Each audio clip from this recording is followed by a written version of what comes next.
ایک نیک شخص نے نہایت خوبرو و پرہیزگار خاتون سے شادی کی۔ دونوں ایک دوسرے سے خوب محبت کرتے تھے۔ مسرت بھرے دن گزر رہے تھے۔ ایک مرتبہ شوہر کو طلب رزق کے لیے سفر کی حاجت آ پڑی۔ فکر لاحق ہوئی کہ اپنی بیوی کو گھر میں تنہا کیسے چھوڑے۔ قرابت داروں میں کسی معتبر شخص کی تلاش شروع کی۔ اسے اپنے سگے بھائی کے علاوہ کوئی معتبر ذمہ دار نہ ملا۔ بھائی کے گھر میں بیوی کو چھوڑا، مگر پیارے نبی صلی اللہ علیہ وآلہ وسلم کا یہ فرمان بھول گیا، الحم والموت، یعنی دیور موت ہے، اور وہ سفر پر روانہ ہو گیا۔ دن گزرتے گئے۔ ایک روز دیور نے اپنی بھابھی کو شیوت رانے پر اکسایا، مگر اس پاک باز خاتون نے اسے سختی سے ڈانٹا اور کہا، تم چاہتے ہو کہ میری عزت کی دھجیاں بکھیرو اور میں شوہر کی خائن بن جاؤں؟ ہرگز نہیں۔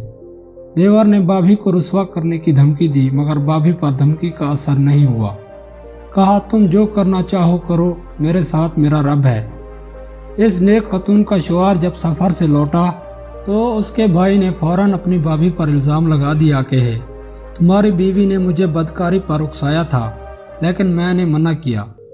شوہر نے بغیر سوچے سمجھے اسی وقت پارسا بیوی کو طلاق دے دی اور کہا، مجھے اپنی بیوی سے کچھ نہیں سننا ہے، میرا بھائی سچا ہے۔ وہ نیک خاتون گھر سے انجان منزل کی طرف نکل پڑی۔ راستے میں ایک عابد و زاہد کا گھر پڑا۔ دروازے پر دستک دی اور اپنی ساری کہانی عابد سے کہہ ڈالی۔ اس عبادت گزار بندے نے اپنے چھوٹے بیٹے کی دیکھ بھال پر اسے مأمور کر دیا۔ ایک دن عابد گھر سے کسی کام کے لیے باہر گیا۔ گھر کا نوکر موقع پا کر اس خاتون پر ڈورے ڈالنے لگا، مگر عزم و ثبات کی پیکر نے اللہ پاک کی معصیت سے انکار کیا اور کہا، نبی پاک صلی اللہ علیہ وآلہ وسلم نے ہم سب کو تنبیہ کی ہے کہ کوئی شخص کسی اجنبی خاتون کے ساتھ خلوت میں ہرگز نہ ہو، اس لیے کہ ان کے ساتھ تیسرا شیطان ہوتا ہے۔ نوکر نے خاتون کو دھمکی دی کہ میں تمہیں بڑی مصیبت میں پھنسا دوں گا، مگر اس خاتون کے پاؤں میں لغزش بھی نہ آئی۔ نوکر نے عابد کے بچے کو قتل کر دیا اور عابد کے گھر لوٹنے پر قتل کا الزام اس خاتون پر عائد کر دیا۔ اس اللہ والے عابد کو غصہ تو بہت آیا، مگر اللہ پاک سے اجر کی امید باندھ کر صبر کر گیا۔ 2 دینار اجرت کے طور پر خاتون کو دیے اور گھر چھوڑنے کا حکم دیا۔ عابد کا گھر چھوڑا، شہر کی طرف رخ کیا۔ وہاں دیکھا کہ لوگ ایک شخص کو پیٹے جا رہے ہیں۔ اس نے پوچھا، تم لوگ اسے کیوں مار رہے ہو؟ ایک آدمی نے بتایا کہ اس کے ذمہ قرض ہے، یا تو قرض ادا کرے یا ہماری غلامی کرے۔ خاتون نے پوچھا، اس پر کتنا قرض ہے؟ کہا 2 دینار۔ اس پر خاتون نے انہیں 2 دینار دے کر اس شخص کو آزاد کرایا۔ آزاد ہونے والے شخص نے پوچھا، تم کون ہو؟ اس خاتون نے اپنی پوری کہانی بیان کر دی۔ اس پر اس آدمی نے کہا کہ ہم دونوں ساتھ کام کریں گے اور نفع برابر بانٹ لیں گے۔ خاتون نے حامی بھر لی۔ اس آدمی نے کہا، ہم یہ گندی بستی چھوڑ کر سمندری سفر پر نکلتے ہیں۔ خاتون نے کہا، ٹھیک ہے۔ دونوں کشتی کے پاس پہنچے۔ نوجوان نے کہا، پہلے تم کشتی پر سوار ہو جاؤ۔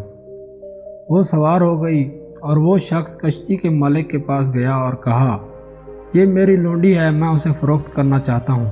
چنانچہ کشتی کے مالک نے پیسے چکائے اور خاتون کو اس کی لا علمی میں خرید لیا۔ وہ شخص پیسہ لے کر بھاگ نکلا۔ کشتی روانہ ہوئی۔ خاتون اس شخص کو ڈھونڈنے لگی، مگر وہ کشتی میں نہ ملا۔ کشتی کے عملہ نے اسے گھیر لیا اور اس سے چھیڑ چھاڑ کرنے لگے۔ خاتون کو تعجب ہوا۔ اس پر کشتی کے کپتان نے بتایا کہ میں نے تمہیں تمہارے مالک سے خرید لیا ہے اور اب تم وہ سب کرو جس کا حکم دیا جائے۔ اس نے کہا، میں اللہ تعالیٰ کی نافرمانی نہیں کر سکتی، مجھے چھوڑ دو۔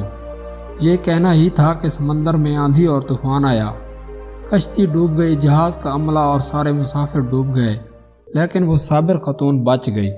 اس وقت امیر شہر ساحل سمندر پر تفریح میں مشغول تھا۔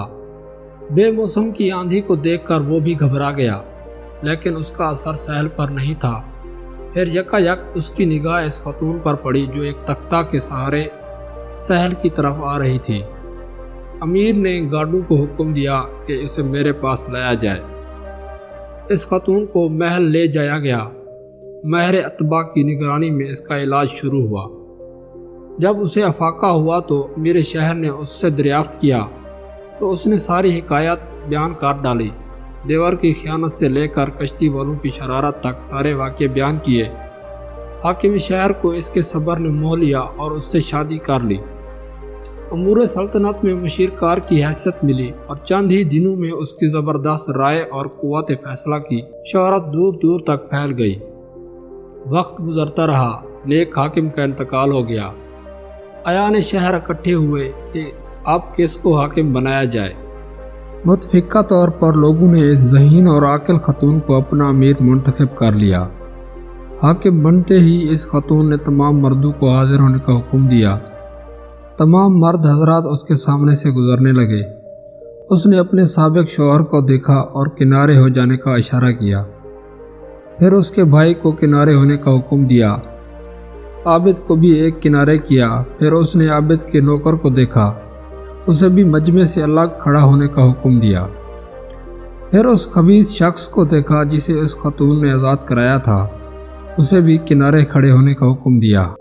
اب باری باری فیصلہ کرنے لگی۔ سب سے پہلے سابق شوہر سے مخاطب ہوئی، تم کو تمہارے بھائی نے دھوکے میں رکھا اس لیے تم بری ہو، لیکن تمہارے بھائی کو حد قذف لگائی جائے گی اس لیے کہ اس نے مجھ پر جھوٹی تہمت لگائی تھی۔ پھر عابد سے مخاطب ہوئی اور کہا، تم کو تمہارے خادم نے گمراہ کیا، لہٰذا تم بھی بری ہو، لیکن تمہارا خادم قصاصاً قتل کیا جائے گا کیونکہ اس نے تمہارے بچے کو قتل کیا تھا۔ پھر وہ مخاطب ہوئی اس خبیث سے، تمہیں جس دوام کی سزا دی جاتی ہے تمہاری خیانت اور ایسی عورت کو فروخت کر دینے کے جرم میں جس نے تجھے غلامی سے نجات دلائی تھی۔ اللہ تعالیٰ کی ذات پاک ہے، کسی کے اچھے اعمال کو ضائع نہیں ہونے دیتا۔ جو اللہ تعالیٰ سے تقوی اختیار کرتا ہے، اللہ تعالیٰ اس کے لیے ایسے راستے ہموار کر دیتا ہے اور ایسی جگہ سے رزق عطا کرتا ہے جس کا اسے گمان نہیں ہوتا۔ دیکھا آپ نے کہ کس طرح اللہ تعالیٰ نے قرب و بلا میں گرفتار خاتون کی مدد کی، اس لیے کہ اللہ تعالیٰ تقوی ہی کی وجہ سے سخت حالات کو موافق و سازگار بنا دیتا ہے۔